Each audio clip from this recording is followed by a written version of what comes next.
Hello, I'm Laura Calder, this is my husband Peter, and we're back with another video to accompany my newsletter, which you can get on lauracalder.com if you want to sign up. We're switching things up a little bit this week because instead of answering your questions, which is what we usually do, we need you to answer some for us.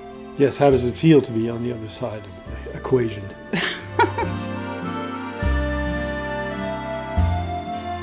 Here's my first question, because I discovered this the other day when I learned that it was a day called Ayudha Puja, am I pronouncing that right? Which comes at the end of the Hindu 9 Nights festival. And it is a day when people celebrate tools in their lives. I guess in the old days they would have worshipped things like their plows or their swords, weapons and things. And I wonder if people still really do it today. What do they worship? Like their computers or cheese graters, or what is it? Does anyone know anything about that? Because I thought that was a really nice idea. When you think about the number of things in a day that you pick up and use. I mean, just watch for the next hour and you'll be amazed. A pen, a toothbrush, suddenly, I don't know what, a match. It's just endless extensions of ourselves.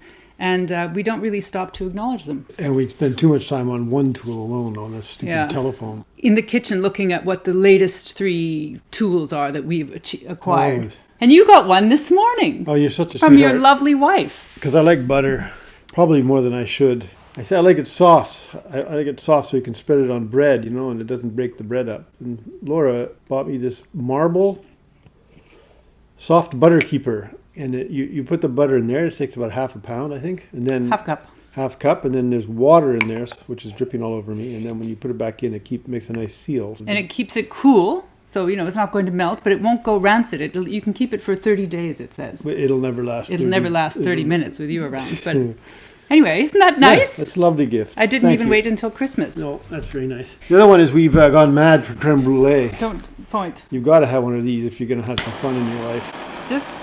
Right? You light cigars with it, too? Watch out. Anyway, yeah, because we made creme brulees for Thanksgiving. But what else can you do with those things? I guess you could make golden the top of a tart or something. You could light a cigar, and you could light a barbecue. And you could really do yourself an injury if you don't be careful.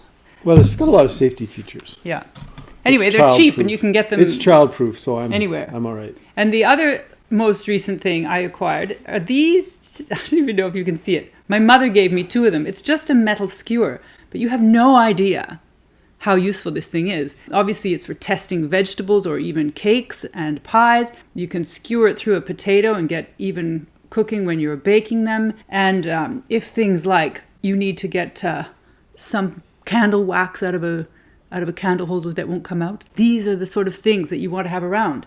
Metal, really good, and I don't know where to get more of them. So if anyone can tell me, those are 3 new things we have. So what are your favorite... Desert Island kitchen tools. Sure. Which you got to have. Desert Island kitchen tools. Island, yeah. If you're on a desert island corkscrew, that had a kitchen. Yes, a corkscrew.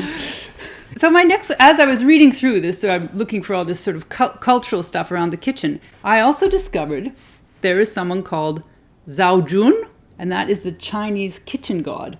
So this comes up, this god of the hearth an image of this god lives above people's stoves. This is what I've read.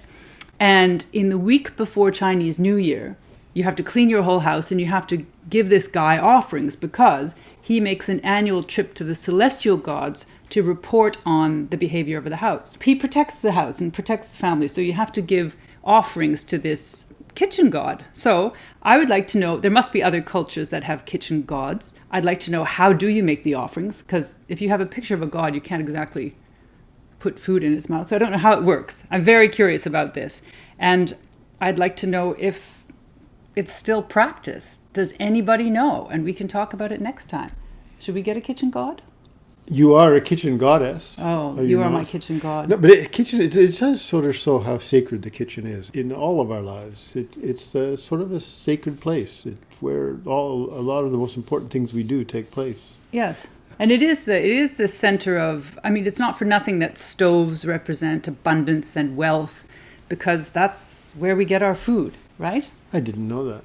It is. In feng shui, it's Really? associated with wealth. So Huh. be kind to your stove. Be kind to your stove and to your tools. And to your tools. So if anyone has any more information on this, or indeed on any other cultural things like that around the kitchen or objects, I'm fascinated. So send them in. And send in other questions and topic ideas, and we'll get back to you next time. I'm writing my newsletter next week. So if you'd like to get it, sign up on lauracalder.com and like and subscribe here. We'll see you next time. See you next week. Well, Soon. see you soon.